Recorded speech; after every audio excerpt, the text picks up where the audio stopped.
이 영상에는 스포일러가 담겨 있습니다. 영화의 내용을 원하지 않는 분이라면 시청을 권하지 않습니다. 그럼에도 시청을 끝까지 하신 분이라면 구독과 좋아요 그리고 댓글과 알람 설정까지 꼭 부탁드리겠습니다. 그러면 지금부터 억까 없는 청정 리뷰, 속 시원한 빙하 리뷰 시작합니다. 연상호 감독의 제2의 좀비 영화 반도가 개봉했습니다. 코로나19로 영화 관람이 쉽지 않은 요즘 살아있다를 시작으로 조금씩 극장가에 기대작이 개봉하기 시작했는데요. 특히 반도는 많은 이들이 기다리고 기대하고 우려했던 영화로서 저 또한 하루빨리 개봉하기만을 기다리고 기대하고 우려했죠. 과연 이 영화는 부산행으로 뽑혔을까요? 아니면 염력으로 뽑혔을까요? 반도의 줄거리는 대략 이렇습니다. 극중 초반 미군으로 활동하던 강동원은 누나네 가족을 데리고 구출선으로 이동하던 중 딸의 구조를 간절히 바라는 이정현의 요청을 두 눈 꾹 감고는 무시합니다. 그렇게 홍콩행 구출선을 무사히 탑승한 강동원 일행. 그곳에서만큼은 안전할 줄 알았지만 당연히 배에는 감염자가 승선했었고 그곳에서 누나와 조카를 잃게 되죠. 4년 뒤 강동원과 매형은 난민 지위조차 받지 못한 채 홍콩에서 불황자로 떠돌게 되고 한 범죄 집단으로부터 한반도에서 $2,000가 든 트럭을 끌고 오라는 거래를 제시받게 됩니다. 고심 끝에 돈이라도 벌자는 심정으로 팀을 꾸려 다시 한반도로 들어가게 된 강동원. 순조롭게 트럭을 발견해 인생 역전을 이루나 싶었지만 역시나 당연히 생존자를 사냥하는 631 부대에게 들켜 매형은 들깨 신분으로 끌려가게 되고 강동원은 가까스로 미지의 두 소녀에게 구출되어 그들의 집으로 가게 되죠.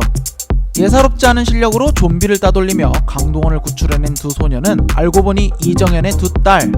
자신은 매정하게 구조를 거절했음에도 아이러니하게 구조를 받은 상황에 강동원은 이정현 가족과 함께 탈출을 도모하게 되고 갖은 고초를 겪은 끝에 결국 지긋지긋한 반도 탈출에 성공하게 되죠. 공유와 마동석도 하지 못한 주인공과 일행의 전원 탈출을 이뤄낸 강동원과 이정현의 놀라운 업적. 그렇다면 반도는 부산행보다 더 좋은 영화로 기억될 수 있을까요? 저는 영화를 보면서 계속 애매하다는 생각을 했습니다. 잘 만들었다고 하기에는 허점이 너무 많은, 마치 머리 좋은 아들이 공부를 좀만 더 하면 전교 1등을 할 텐데 적당히 공부하고는 반에서 8등을 맞아오는 그런 느낌적인 느낌? 사실 대본을 쓰는 내내 반도에 대한 평을 어떻게 하면 좋을지 감이 쉽게 오지 않았죠. 부산행급은 아닌데 그렇다고 염력급도 아닌 그냥 적당히 볼만한 수준의 졸작. 일단 저는 반도에서 세 가지가 아쉬웠습니다. 첫 번째, 영화가 전체적으로 텅텅 비었습니다. 소설을 쓸 때 그리고 이야기를 짤 때 가장 조심해야 하는 건 바로 설정병에 걸리지 말아야 한다는 점입니다. 이야기의 목표를 잡았으면 그것을 담아야 할 것만 담고는 나머지 것들은 굳이 만들지 않아도 된다는 거죠. 일단 부산행은 이걸 굉장히 잘했습니다. 쓸데없는 설정 없이 그리고 인물과 사연 없이 부산을 달리는 열차 안에서 생존하는 인물들을 긴박하고 짜임새 있게 훌륭하게 담아냈죠. 반도도 나름 이걸 잘했습니다. 부산행과 같이 영화의 목표를 명확하게 하고는 그 골을 향해 달려갈 때까지 필요 없는 것들은 영화에 일체 담지 않았죠. 근데 안 담아도 너무 안 담았습니다. 스케일은 커졌고 배경은 넓어졌는데 이해에 필요한 필수 설정까지 전혀 설명해주지 않죠. 극중 초반 미국 프로그램에서 남녀의 대화를 통해 어느 정도 필요한 기본 설정들은 제공하지만 왜 631 부대 안에는 민간인이 표현되지 않는가? 이정현의 딸은 분명 하나였는데 왜 둘이 되는가 등 관객들이 보면서 의아할 수 있는 점들을 전혀 설명해주지 않고 그냥 넘어가 버리죠. 두 번째, 이게 좀비 영화인지 레이싱 영화인지 모르겠습니다. 영화 속 생존의 한 축을 담당하는 건 놀랍게도 이정현의 큰딸로 나오는 이레입니다. 근데 이 소녀가 운전을 너무너무 잘합니다. 좀비가 몇 명이 있건 어디에 있던 누가 탔건 그냥 SUV로 푸슝 달려서 좀비들을 차로 뚝갑 해버리죠. 이런 카체이싱 장면은 분명히 신선했습니다. 특히 막판 후반으로 달려갈 때는 매드맥스가 생각날 만큼 잘 찍고 잘 만들었죠. 근데 문제는 차를 타고 달려도 너무 달립니다. 마치 인간과 좀비의 달리기 시합을 보여주는 것 마냥 심심하면 달리는 장면을 계속해서 보여주죠. 아무리 들이박아도 차가 부서지지 않는 거는 영화적 장치라고 치고 넘어간다 하더라도 영화의 주제가 좀비 아포칼립스인 만큼 좀비가 영화에 긴장감을 더하는 장면이라던가 강동원과 좀비가 치열하게 싸우는 장면 등에 더욱 집중했더라면 어땠을까 하는 아쉬움이 남았죠. 세 번째, 결국 심파가 또 망쳤습니다.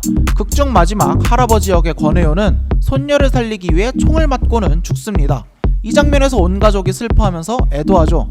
연상호 감독이 워낙 신파적 요소를 사랑하니까 그뿐만 아니라 모든 한국형 재난 영화에는 K재난에는 신파가 빠질 수 없으니까 그냥 그러려니 하고 봤습니다.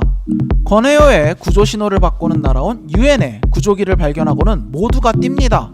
그 와중에 이정현은 다리에 총을 맞아서 절뚝거리며 강동원에게 두 딸의 구조를 맡기고는 스스로 좀비들의 미끼가 되려 하죠. 좋습니다. 여기까지도 K재난의 허용 범위죠.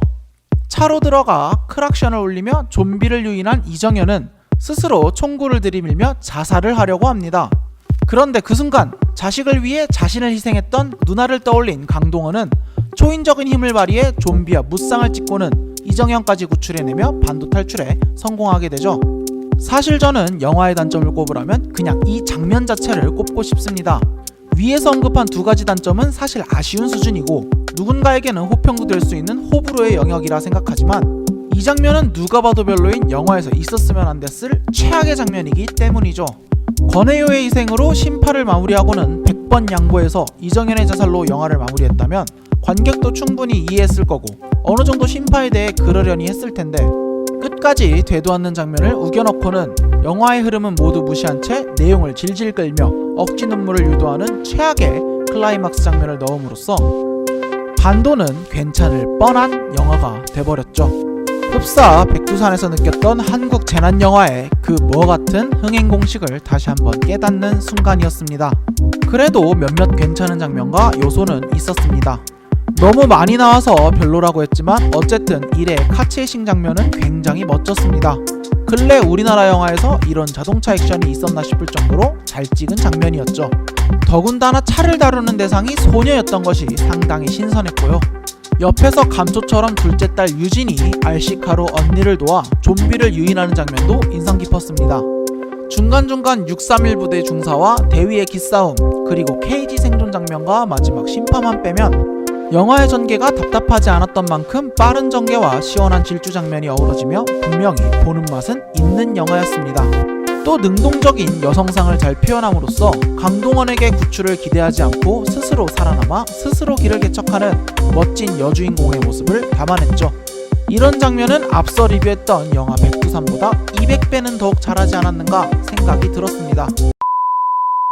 영화 애매하지만 볼만합니다. 좋지도 나쁘지도 않아요. 살아있다가 개봉한 직후이기도 하고 이 시국에 볼만한 영화가 나왔다는 것 자체가 사실 고맙다는 생각이 들었습니다. 이상한 손익분기점 계산으로 이 영화는 250만 명이 목표라고 하던데 오늘 느껴본 결과로는 아무리 이 시국이어도 충분히 손익분기점을 넘을 거라 예상됐습니다. 영화에서 가장 인상 깊었던 장면이 하나 있었습니다. 불황자가 된 강동원과 매영에게 홍콩 사람들이 마구 화를 내며 바이러스를 퍼뜨리면 어떡하냐고 시비를 거는 장면이죠. 바이러스에 민감한 요즘, 그리고 홍콩의 국제정세와 각종 혐오 이슈가 생각나며 쓸쓸하고 서글퍼지던 순간이었습니다. 하루빨리 이런 문제들이 해결됐으면 합니다. 당연히 좋은 방향으로 말이죠. 굳이 반도에 관람을 추천하고 싶지는 않지만 그래도 커플이 같이 보기에는, 그리고 혼자 팝콘 먹으면서 즐기기에는 괜찮기에 답답한 요즘 영화관 한번 다녀오시면 어떨까 싶습니다. 리뷰는 여기까지입니다. 반도를 보신 여러분의 생각은 어떠신가요? 솔직한 의견을 댓글에 남겨주시면 감사하겠습니다. 그러면 저는 더욱 좋은 리뷰로 찾아뵙겠습니다. 그때까지 모두 슈바!